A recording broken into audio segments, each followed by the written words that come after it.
네, 안녕하세요. 마키네 식구 여러분. 네, 오늘도 여전히 마키네 라디오는 시작합니다.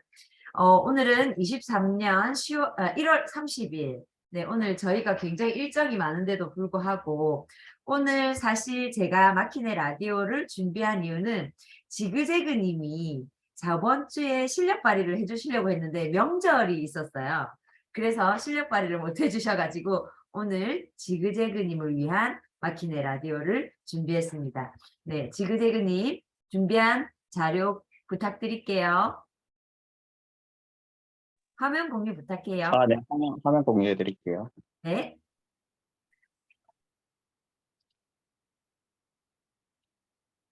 화면 공유됐나요? 네, 잘 됐습니다. 네. 이거 뭔가요? 이거 제가 저번에 톡방에서 한번 얘기를 드렸는데, 이제 저희가 요새 그 하락장이다 보니까 이제 집들이 매도가 잘 안 되잖아요. 네, 네.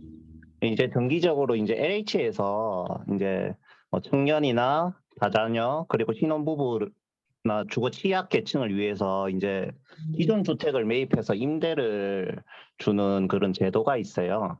오, 그런 제도를 이용해서 이제 매도를 하는 방법을 제가 알려드리려고. 와, 네. 일단 이 제도는 이제 LH에서 진행하는 기존 주택 매입 사업인데요. 음, 음, 요거 일단 먼저 이제 사이트를 접속하는 방법부터 제가 알려드릴게요. 와, 너무 감사해요. 저번에 이거 우리 카페에도 한번 남겨주시지 않으셨어요?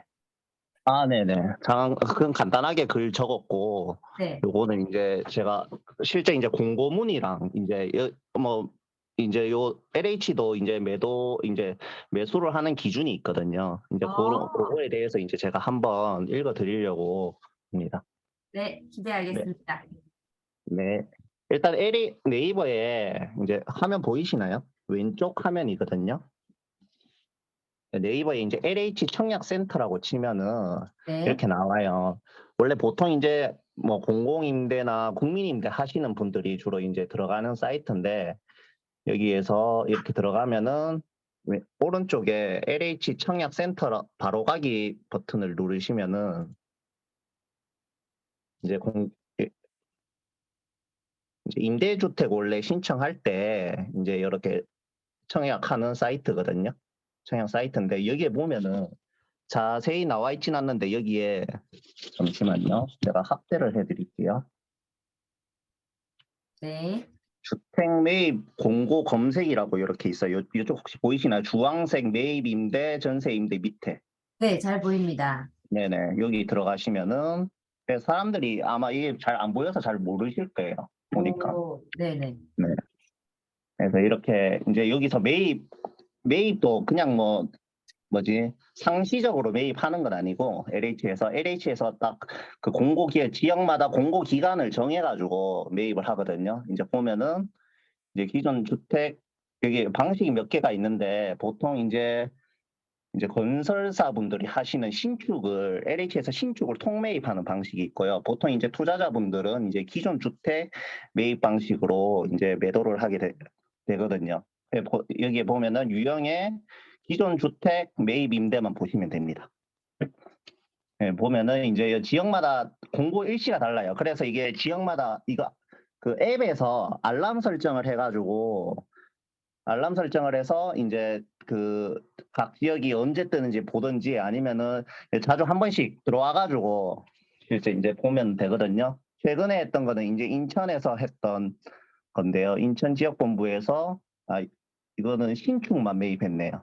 그리고 여기에도 또 신축만 매입하는 것도 있고, 지하층 최근에 그 수해 때문에 지하층도 매입했거든요. 국가에서. 오, 그것도 LH에서 해요? 네, 경기도나 서울에 있는 지역에 있는 지하층 주택을 매입했고요. 보면은 인간 신축 말고, 여기 보면은 맨 밑에 보이시려는지 모르겠는데, 보통 이제 일반적으로 주택 팔 때는 이렇게 기존 주택 매입 공고만 이렇게 적혀 있어요. 기존 주택 매입 공고에 들어가시면은 이제 그 공고문이 있고 밑에 이제 신청서 양식이 있거든요. 신청서 양식대로 요 작성을 해주시면 되고 제가 일단은 요 오른쪽 화면에 공고문을 하나 가져왔습니다. 공고문에 대해서 이게 주의사항이 있거든요. 뭐 다 매입하는 게 아니고 LH에서도 매입 안 하는 게 있기 때문에 제가 공고문을 보면서 그거나 설명을 해드릴게요. 이거는 제가 대구 지역에서 작년에 대구 지역에서 했던 걸 가져왔는데요. 이제 이게 또 지역마다 시기마다 매입하는 주택이 다르거든요. 그러니까 보통 이제 저희가 이게 주거 취약계층 하다 보니까 이제 청년층을 위해서는 이제 소형 주택을 하고 신혼부부나 다자녀 가구를 위해서는 이제 조금 중년급의 주택까지 이렇게 매입을 하고요. 보면은 중요한 게 이제 청년층 이제 원룸이나 오피스텔 작은 것들 이제 그 매입을 하는데 이런 거는 이렇게 옵션을 맞춰줘야 돼요. 옵션을 안 맞춰주게 되면은 아예 탈락이거든요. 이런 옵션을 맞춰줘야 돼요. 그래 이거를 설치시 우선 매입인데 보통은 탈락된다고 하더라고요. 워낙 이게 팔려고 하는 분들이 많으니까. 네네. 또 원룸 못 파시거나 오피스텔 못 파시는 분들은 한번 이용해봐도 괜찮을 것 같다 이 생각이 들고요. 지역에 대해서 처음에 나와 있고 면적 얼마 이상 이거는 B형은 제가 봤을 때 근생인데 요거는 잘 안 하는 건데 대구에서 했는 것 같아요. 원래 다른 지역은 이 근생에 대해서는 근생도 하는데 이렇게 기존 그냥 일반 주택보다는 좀 거의 안 하고 그냥 보통은 일반 주택을 매입하고 근생은 이렇게 좀 수성구나 이게 몇몇 동만 지정을 해서 이렇게 하는 거 보니까 이쪽 동에 이런 게 대구에서 필요로 해가지고 하는 것 같고요. 보통 이제 매입 가격이 중요하잖아요. 이게 매입 가격은 LH에서 2개 감정평가 법인에서 산술 평균된 금액으로 합니다. 감정평가를 해가지고 2개 법인에서 거기에서 평균된 금액으로 하고요. 이제 중요한 게 매입 제외 주택인데요. 매입 제외 주택. 일단은 이렇게 매입 제외 주택이 총 19가지가 있는데 일단은 처음에 이제 저희 정비구역으로 지정된 데는 다 안 된다고 보시면 돼요. 재정비 촉진지구, 정비구역, 공공주택지구, 도심공공주택복합지구, 택지개발지구. 국가에서 정비구역으로 지정한 데는 아예 매입에서 제외가 되고요. 그리고 이것도 똑같고 개발 예정지구고 그리고 최저 주거 기준에 미달하는 주택이 있는데 이게 국토부에 네이버에 검색해 보면은 이게 최저 주거 기준이 있는데 이거는 웬만한 아파트나 주택은 보니까 다 통과하는데 이제 뭐 불법적으로 만든 주택들은 통과 안 하는 경우가 있더라고요. 그런 경우가 아니면 웬만한 일반적으로 정상적으로 만든 주택은 다 통과하고요. 보니까 이제 도시가스나 이제 상하수도 이런 건 당연히 이런 거 안 되는 데는 당연히 이거 매입에서 제외되고 그리고 군부대나 사격장, 화장장 근처에 있는 것들도 매입에서 제외되고요.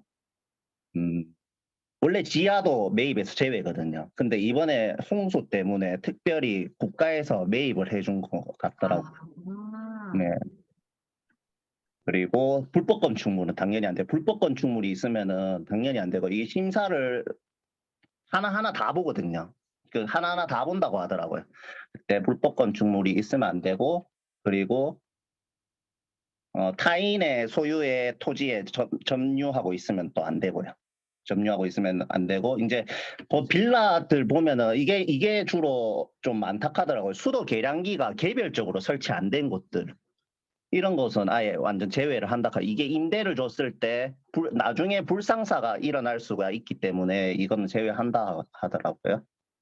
그리고 세탁 뭐 다른 거는 뭐 거의 읽어보면 되는데 이제 세탁기 및 냉장고 그리고 조리 공간의 확보가 어려운 주택들은 매입에서 제외하고 기계식 주차장은 사고가 날 우려가 있기 때문에 LH에서 그냥 아예 기계식 주차장만 있는 주택은 아예 매입에서 제외를 하고 기계식 주차장이랑 그냥 일반 주차장이 같이 있는 데는 그냥 고려는 한다고 하더라고요. 그래서 일단 매입 제외 주택은 한 19가지인데 주로 이제 주의해야 될 것들만 제가 말씀드렸고요. 신청은 요 신청 기간 내에 하시면 되고 우편이나 인터넷 접수로 주로 하는데 직접 방문해서도 된다고 하더라고요. LH에. 그리고 뭐 서류는 뭐 하실 때 필요 서류고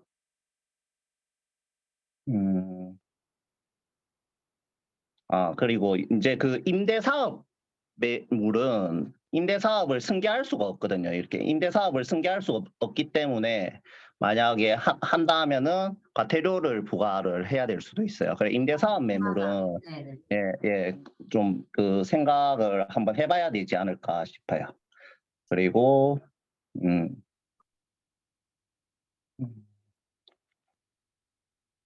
뭐 이제 제 주택 매입 절차에 대해서 말씀드릴게요. 주택 매입 절차는 일단 먼저 서류 심사를 하게 되는데 서류에 봤을 때 이제 아까 전처럼 이제 그 뭐지 가구 가구 기준에 해당이 안 되거나 이제 뭐 불법 건축물이 있거나 하면 이제 뭐 위성 사진을 봤을 때 그거는 아예 심사 서류에서 아예 그냥 웬만하면 떨어뜨리고 웬만하면 서류는 다 통과를 한다 하더라고요. 그런 불법적인 요소만 없으면은.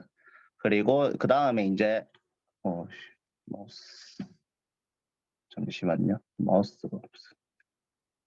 그다음에 이제 현장에 나와가지고 현장에 나와 실태 조사를 하고 그다음에 현장에 나와서 이제 그 점수를 자기 LH에서 기준표가 있는데 그 점수를 산정을 하게 되고 이제 점수에서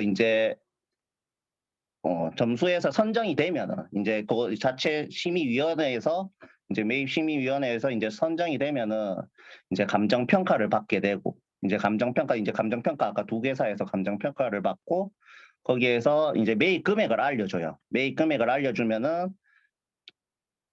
해도 되고 그 매입 금액이 마음에 들면은 해도 되고 안 해도 되고 근데 매입 금액을 뭐 알려줄 때 매도 희망가를 적는다고 하더라고요. 매도 희망가를 적는데 그 감정평가 나올 때 이제 매도 희망가를 적을 때 웬만하면 조금 높게 적으라고 하더라. 조금 높게 적어야지 한 5개 정도 이렇게 후기를 제가 봤는데 거의 KB 시세 수준에서 거의 산다고 하는데 한 2개, 한 4개 정도는 KB 시세에서 산다고 했고 한 분 정도는 급금매 시세로 산다고 했고 이게 좀 사례마다 조금 다르긴 한데 근데 그 사례 중에 어쨌든 희망 가격을 적을 때 조금 높게 적으면은 아무래도 좀 매도 금액이 조금 높게 나온다고 보통 부동산 카페에서 그렇게 설명이 후기가 그렇게 남겨져 있더라고요. 이제 매입 이제 통보하게 되면 이제 자기가 수락을 하게 되면은 그대로 진행을 하게 되는 겁니다. 그리고 네네. 그리고 매매 협의 기간에도 이제 LH랑 협의 기간에도 뭐 매도나 이런 거는 자유롭게 할 수 있거든요. 계약하기 전까지만 그 매도는 자유롭게 할 수 있고 음, 매매 이거는 양도소득세 특히 이제 양도소득세 과세 시점은 어쨌든 소유권 등기 이전 일로 이제 하고 그리고 이것도 주의해야 될 게 있는데 기존에 임차인이 있으면은 일단 임차인이 없는 집을 우선적으로 매입을 해요. 이제 이게 공고 나올 때마다 몇 호 이렇게 되는데 이제 거기에서 뭐 무조건 그거 숫자를 채운다기보다는 LH에 설명을 해주시더라고요. 그 숫자를 채운다기보다는 그냥 매입 제외 주택 어쨌든 안 하고 이렇게 만약에 숫자가 많다 그러면은 기존 임차인이 있으면은 조금 불리해진 감점 요인이 된다 하더라고요. 네, 감점 요인에 대해서 좀 사람들이 많이 몰릴 때는 임차인이 있으면 좀 불리하지 않을까 싶어요. 그리고 이런 것도 하나 팁인 것 같아요. 공인중개사가 중개도 할 수 있어요. 그래요? 네. 공인중개사도 이거 중개를 할 수 있어가지고 혹시나 공인중개 하시는 분들도 이런 시기에 이제 한 3월 정도 되면 보통 이렇게 뜨더라고요. 3월 정도 그때 이제 좀 중개 거래가 많이 없으면은 또 이런 것도 한번 유도를 해봐도 되지 않을까 싶어요. 아, 직접 그래서 신청을 해주는 거네요. 어떻게 보면. 네네네. 직접 신청을 해주는 거죠. 예, 음, 주택 매매 가격의 0.4% 아, 중개보수는 하고, 아하. 네네. 그 LH랑 양쪽에서 또 중개보수를 다 줘요. 음, 또 매도자만 하는 게 아니고. 네네네. 네, 그리고 매도했을 때 재매도도 이제 또 하게 되는 경우가 생길 수도 있는데, 재매도를 하게 되면은 1년이 안 지나면은 종전평가 금액으로 그냥 감정평가를 해가지고 매입을 한다 하더라고요. 그래서 만약 평가 금액을 좀 높게 받고 싶으면은 1년 지났을 때 해야 될 것 같아요. 네, 이상. 네, 그리고 하나 또 덜 말했는데, 가격 상한선이 있거든요. 가격 상한선이 있는데, 네. 제가 요거로 하나 잠시 만들었는데, 가격 상한선이 5억 3천만 원 한도, 5억 3천만 원 한도더라고요. 네네. 네, 5억 3천만 원 이내는 사는데, 보통 그래도 조금 싼 거를 좀 사려고 하고, 역세권이나 조금 입지가 좋은 데를 특히 서울 같은 경우는 수도권은 그런 데를 사려고 한다. 그 LH에서 그렇게 설명회를 할 때 그렇게 아, 말해줬다 하더라고요. 네, 이상입니다. 저는. 네. 너무 잘 들었어요. 감사합니다. 네, 덕분에 이거에 대해서 저는 사실 조금은 알고 있었는데 이렇게 네네. 디테일하게 이제 되는 주택, 안 되는 주택까지는 체크를 하진 않았거든요. 그래서 이게 올해는 저, LH 한번 매매를 해봐야겠다라고 생각은 하고 있었어요. 근데 거의 저, 역세권 위주라고만 생각했거든요. 아니에요. 이게 저도 이거를 알고는 있었거든요. 한 네. 2년 전에 그 올해 아는 한번 형, 해봐야겠다 생각했는데. 네, 배울 때 이거를 이용해서 사실 투자하는 방법이 있었어요. 그 형은 이거를 오. 이용해서 투자를 해요. 미리 한 시기를 어느 정도 잡아놓고 이 기준에 맞는 오피스텔을 경매로 매입을 해가지고. 야, 이거는 나중에 오프 더 레코드로 해주세요. 네, 우리 알겠습니다. 라디오는 나중에 우리 다 녹화 방송 나갈 거예요. 알겠습니다. 조용할게요. 네. 저희 오프 나중에 더 레코드로 해서 저희 오프라인에서 말해드리겠습니다. 네네 네네. 해서 네 해주시면 저희가 이제 그 저희 클럽 모임이라든지 저희 개별 스타디 오시면 네, 지그재그님과 함께 이런 여러 가지 재미있는 기술들을 함께 네, 나누는 걸로 하면 어떨까요? 오늘 하루에 다 풀면 어떡해? 알겠습니다. 할 거 없잖아요. 네, 저 이제 화면 공유 중지할게요. 네, 감사합니다. 네, 지금 끝나고 나면 사람들 뭐라 할 거야. 근데 어쩔 수 없어요. 왜냐면 오늘 라디오 사실 시간이 한계가 있는데, 이거를 네. 다 한꺼번에 할 수가 없어서 다음번 라디오 시간에도 또 지그재그 님이 또 제가 지도도 너무, 네, 그리는 것도 같이 함께 보여주시고 설명도 해주시기로 하셨으니까, 네, 다음 주도 기대하셔도 좋습니다. 지그재그 님이 제가 이렇게 만나보니까 제 주가 무궁무진해요. 네, 그래서 하나하나씩, 네, 지금 너무 이제 주려는 마음이 가득하다는 거 감사드립니다. 네, 그러면 제가 이번에는 저는 사실 이번 주에 되게 바빠서 다른 분의 강의도 듣고 수업도 듣고 이렇게 여러 가지 일들이 있었는데 그런 내용들도 사실은 제가 조금 메모를 하기는 했었어요. 근데 이거를 다 한꺼번에 또 저도 라디오에서 풀 수 없으니까 하나하나씩 저희 모임이라든지 또 다음 주 이렇게 라디오에서 풀도록 하고 오늘은 제가 KBC 계열이 나오지 않아서 제가 이번 주에 봤던 매물들에 대해서 한번 보여주도록 하겠습니다. 화면 공유할게요. 네. 여기 지금 처음 보시면 여기 네이버 부동산에 지금 부산시 혹시 보이시나요? 채팅창에 쳐주셔도 되는데. 네. 예, 잘 보입니다. 네. 그래서 동래구 이번에 제가 지인분 소개로 동래구에 놀러 갔다가 물건을 하나 의뢰를 받았어요. 제가 참 좀 좋은 거는 그래도 이게 중개사를 하다 보니까 원래 처음에 제가 투자를 먼저 시작했는데 중개사라는 명함을 내는 순간 저에게 물건에 대한 의뢰가 들어오세요. 그래서 자연스럽게 저는 이제 투자한다는 마음으로 이제 그 주변 시세를 파악하기 시작하고 있거든요. 너무 재밌는 거예요. 하루도 사실은 쉴 틈이 없어요. 왜냐면 제가 그냥 투자만 생각을 하면 제 물건이 있는 거나 새로운 지역에 대한 공부만 할 텐데 다른 사람의 물건을 의뢰받다 보니까 제가 그 지역 물건을 보게 되고 그 지역의 지역 분석을 하게 되고 시세의 흐름을 파악하게 되는 거예요. 그래서 정말 감사하게 생각하고 있어요. 하루하루. 왜냐하면 지치지 않고 계속 물건 검색을 할 수 있는 시간을 가지는 것 같아서 제가 지금 너무 감사하게 생각하면서 동래구를 한번 봤는데 동래구 저희가 아파트 가격은 떨어지는 걸 알잖아요. 근데 상가나 주변 월세나 임대차 계약이 어떻게 되는지 저희는 모르잖아요.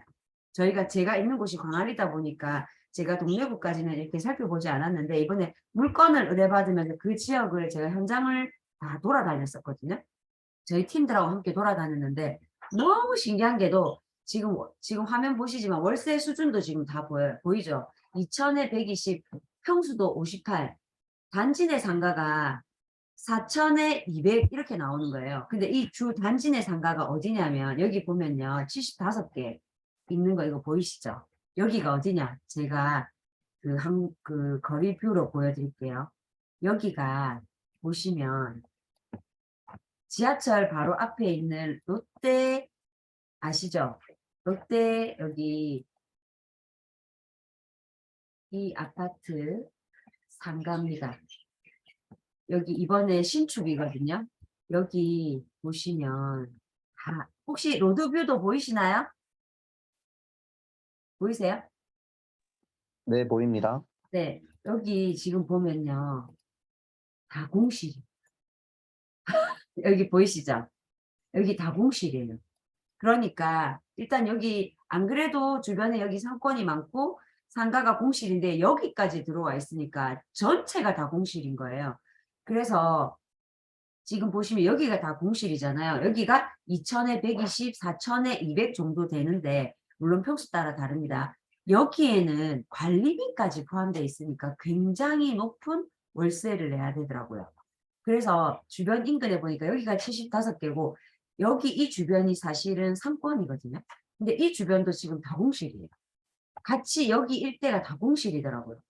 야, 진짜 내도 사람들이 보러 오지를 않아요. 너무 그리고 사실 월세가 좀 많이 비싸더라고요.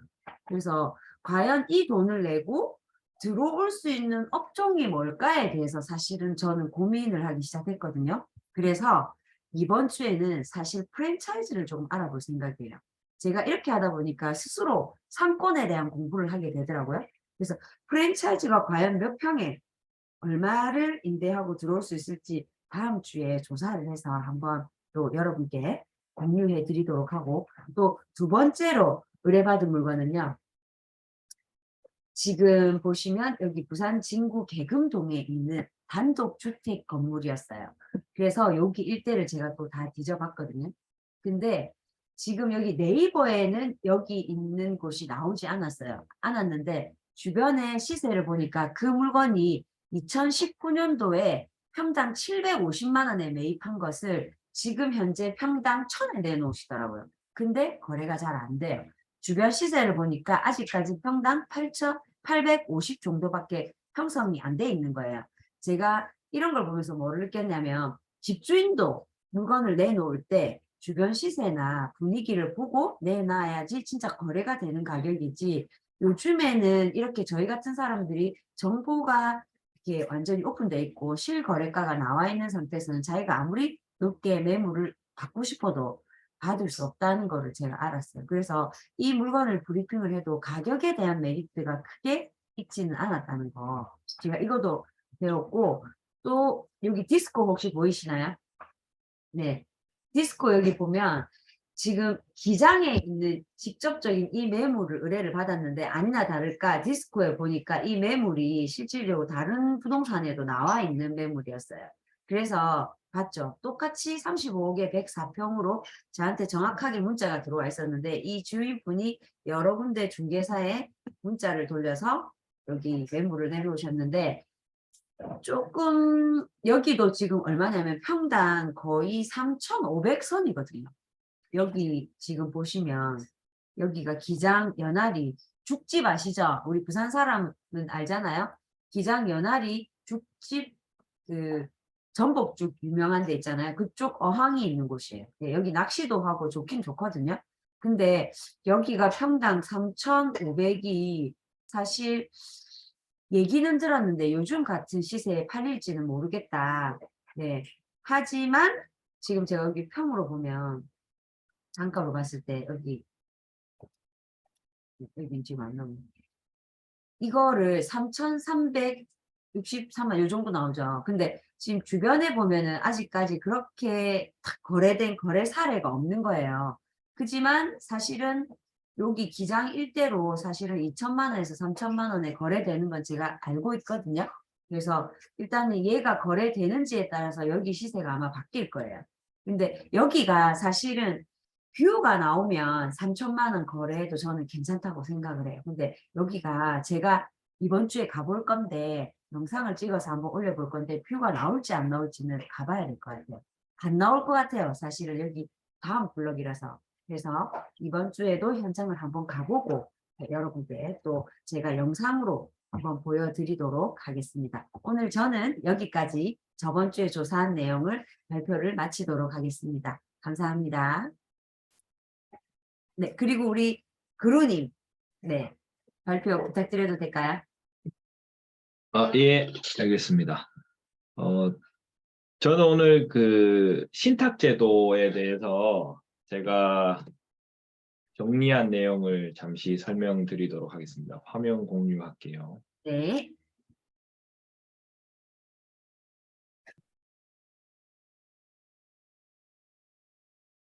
화면 보이시나요?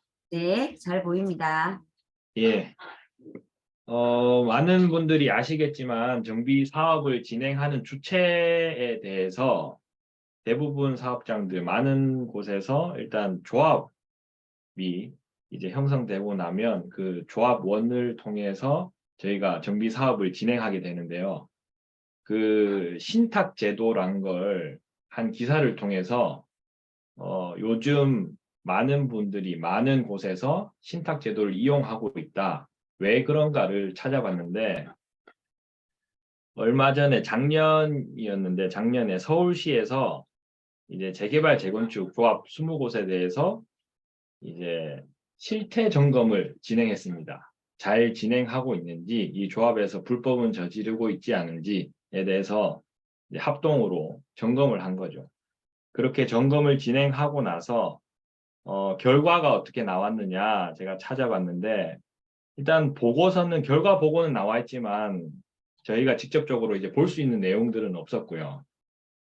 참고할 수 있는 기사가 있었습니다. 일단 이 제목 자체가 조합 비리 뻥튀기라고 돼 있고 정비사업 실태 왜곡 심각하다. 그래서 부당한 행위가 무더기로 적발됐는데도 그 적발 건수에 비해서 이제 처벌건이 너무 적다라는 내용이 이제 요지입니다. 그래서 자세하게 보면 서울에 위치한 설안개 사업장에서 603건의 위반 행위가 적발됐다고 하네요. 그런데 그 중에서 좀 심각한 경우들만 아마 처벌을 한 것 같은데 12건의 이 부정 행위만이 처벌 대상이 됐다고 이야기하고 있습니다. 그러니까 뭐 500건 이상의 이런 비리라든지 부적절한 상황에 대해서는 누구도 손을 댈 수 없다. 그리고 손을 대지 않는다라는 게 이제 밝혀지는 거죠. 이걸 다시 저희가 생각을 해보면, 네, 즉 저희는 이제 조합원이 될 가능성이 클 건데, 그럼 저희 사유 재산을 누군가가 몰래 쓰고 있다라고 생각을 할 수 있는 거죠. 그렇죠. 네. 그래서 이걸 해결하기 위해서 정부에서 그리고 지자체에서 요즘 많이 이야기하고 있는 게 신탁 제도라는 걸 한번 이용해 봐라 라고 많은 곳에서 이제 이야기가 들리고 있고 진행을 하고 있는 곳들도 보이더라고요. 그래서 그 신탁 제도가 뭔지 한번 정리를 해봤는데 일단 간단하게 말해서 저희 은행처럼 저희 돈을 보관해 줄 수 있는 공증이 될 만한 기관 단체를 선별한 후에 저희가 가지고 있는 재산권을 그들한테 이제 잠시 빌려주고 그들이 이제 이 정비 사업 자체를 완성시키고 나면 저희한테 돌려주는 방식이 가장 흔하게 진행되고 있는 신탁 제도라고 이해하시면 될 것 같아요. 그런데 그 신탁 제도를 이용하는 데 있어서 동의 요건이 그냥 조합 방식에 비해서는 조금 까다롭긴 합니다. 그냥 전체 이제 소유자, 토지 등 소유자의 동의율과 함께 토지 면적의 3분의 1 이상, 토지를 소유하고 계신 분들의 3분의 1 이상의 또 소유, 이제 동의권에 대해서도 같이 얻어야 되기 때문에 이 조건 자체가 까다롭긴 하지만 저희가 이 신탁 제도를 이용하게 된다면 일단 차별화되는 게 시공 조건에서 먼저 가장 큰 차이점이 있다고 보시면 될 것 같아요. 일단 조합 방식은 분양불 조건이라고 해서 분양하고 나서 발생되는 그 수익금을 공사하는 업체가 들고 가도록 하는 겁니다. 그럼 이게 어떤 문제가 있느냐? 일단 분양가를 높여야 되고 그리고 공사하는 비용을 줄여야지 자기들의 이익이 높아지기 때문에 그 부실 공사라든지 또는 분양가 조작 등이 이제 문제가 생기는 거죠. 그런데 신탁 방식을 하게 되면 기성불 조건이라고 해서 이건 이제 일한 만큼 너희가 들고 가라. 매 일정한 기간 사이에 우리가 너희들한테 지급해 주겠다라는 내용 방식입니다. 그러다 보니까 이 분양에 대한 이제 압박이 없는 거죠. 그래서 적정하게 일을 하고 우리가 일한 만큼 보상받을 수 있다라고 이해를 해주시면 됩니다. 그렇기 때문에 이 신탁 방식을 사용하게 되면 시공사에서도 이제 부담 없이 그리고 이런 비리를 저지를 확률 자체가 낮아진다라고 이야기를 하고 있습니다. 그리고 또 초기에 저희가 이제 조합원 형성하고 나서 이제 앞으로 나아가는 단계에서 많은 비용들이 필요한데 그냥 이제 서울에서는 특히 조합이 설립되고 나서 시공사 선정이 안 되다 보니까 그 비용 자체를 자체적으로 이제 만들어야 되는 부담감이 있는데 이 신탁 방식을 쓰게 되면 신탁사에서 그런 비용들을 모두 이제 지급 대여해 주는 거죠. 일정 기간 빌려주고 거기에 대해서 저희가 조금만 이자를 내주면 되는 방식이라고 보시면 됩니다. 그래서 일단 장점으로 볼 수 있는 게 사업기간의 단축이라고 볼 수 있을 것 같아요. 그래서 처음부터 신탁사를 끼고 하면 아무래도 신탁사는 공증이 돼 있는 믿음직한 기관이기 때문에 이런 모든 진행 상황에 대해서 시공사와 함께 협의할 수 있는 여건이 마련되는 거고 저희한테 또 돈도 이런 이제 사업비에 대해서도 부담감을 줄여줄 수 있고 시공사에 대한 부담도 줄여줄 수 있기 때문에 전체적인 사업 기간이 단축될 수 있습니다. 그리고 사업비도 절감된 효과가 있었더라고요. 그래서 이런 이제 기사를 쭉 읽어 보시면 제가 마지막에 정리를 해놨는데 성남의 예인데 항성 1구역, 그 다음에 성남의 신흥 2구역, 금강 1구역, 대전의 장대 B구역이라고 해서 조합 방식의 사업 형식과 신탁과 동일한 공공 방식 그리고 신탁 방식에 대해서 사업비를 쭉 이렇게 비교를 해보니까 10% 이상이 줄어든 효과가 있었습니다. 그만큼 조합원들이 가져가는 이익이 늘어났다라는 걸 객관적으로 나타낸 증거가 되기도 하고요. 자, 이렇게 이제 신탁으로 진행하면 여러 가지 장점이 있긴 하지만 그렇다고 해서 모든 이제 100%라는 건 없기 때문에 또 주의해야 될 게 있습니다. 어쨌든 신탁사의 사업 수행 능력이 뛰어나야 된다는 거, 그것은 이제 조합원들이 직접 먼저 평가를 해야 되겠죠. 어느 정도 알고 나서 어느 신탁사가 좋은지에 대해서 평가를 하고 그 기준을 가지고서 뽑아야 된다는 거. 그것만 주의를 하셔서 잘 진행이 된다면 아무래도 조합보다는 조금 더 나은 방식으로 빠르게 그리고 수익성을 올릴 수 있는 기회가 된다라는 걸 한번 이야기해 봤습니다. 그럼 저는 여기까지 하도록 하겠습니다. 와, 오늘 내용이 너무 다들 알찬 것 같아요. 감사합니다, 구루님. 혹시 수경님 오셨는데 뉴스 준비됐나요? 수경님 보고 계신가요? 답변이 없으셔가지고. 블로그, 네. 블로그 아침에 거 공유 리딩 한번 해주시겠어요?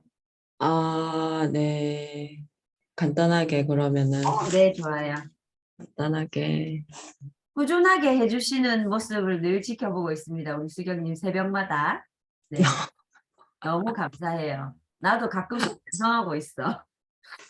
지쳐가지고 제가 네. 못하고 있을 때 수경님이 뉴스를 딱 올려주면 아 그래 또 시작해야지. 그러니까 아, 정말요.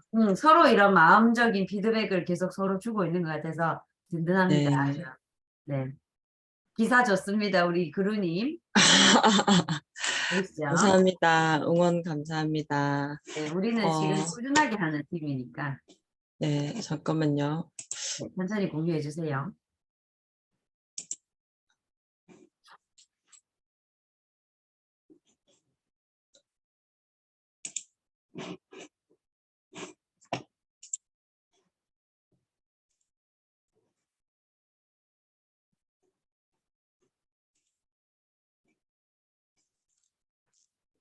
됐나요? 아유, 또, 오랜만에 또 떨리네요, 또. 늘 할 때마다. 저는 한국 경제를 보고 있고요. 오늘 기사 간단하게 네, 말씀드리겠습니다. 주가가 지금 계속적으로 오르고 있다는 소식이고요. 첫 번째, 아르헨티나에 이어서 한국이 지금 상승률이 3위 정도 된대요. 주가가 굉장히 오르고 있다. 외국인들이 계속적으로 사고 있고요. 중국, 일본 주요국 증시의 2배 정도 되는 상승을 보이고 있습니다. 미국에서 이제 물가 상승률이 둔화를 보이고 있잖아요. 오늘 기사에도 있었는데, 그래서 이제 금리 인상 사이클이 종료될 거다라는 그런 기대감 때문에 뭉칫돈들이 이제 주식 시장으로 몰리고 있다는 내용입니다. 주로 신흥국들에 좀 돈이 많이 가고 있다고 하고요.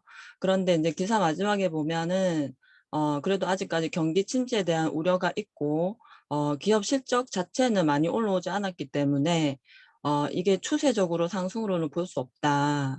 좀 신중해야 될 것 같다라는 네, 그 기사 끝에 그런 내용이 있습니다. 네, 제가 오늘 그게 이제 지면이 그게 준비가 안 되더라고요. 거기 그래가지고 지금 링크를 걸었거든요. 예, 예, 사이트 자체가 안 돼가지고. 예. 이게 이제 $1 이제 환율인데요. 환율이 지금 이제 1,200원 아니면은 1,100원 중반 정도까지 이제 떨어질 거라고 중국 경기가 좋아지면서 이제 환율도 이제 안정이 될 거다라고 이제 보고 있는 그 기사였고요. 그다음에 이제 이거 기사가 조금 이게 사실은 크게 난 건데 지금 링크가 작은데 미국 인플레이션 이제 정점을 찍고 둔화되고 있다. 이게 PCE라고 그 물가 지표가 있대요. 네, 여기서 이제 패드가 굉장히 주목하는 물가 지표인데 이게 상승은 하지만 물가 자체가 상승은 하지만 그 상승폭 자체가 둔화되고 있어가지고 더 이상 이제 금리를 급격하게 올리는 일은 아마 좀 어렵지 않겠나. 그래서 베이비 스텝 다음 달 1일 정도에 베이비 스텝을 예상해 본다라는 기사였습니다. 그다음에 이제 마스크 의무가 해제됐다는 소식 아마 다들 들으셨을 거예요.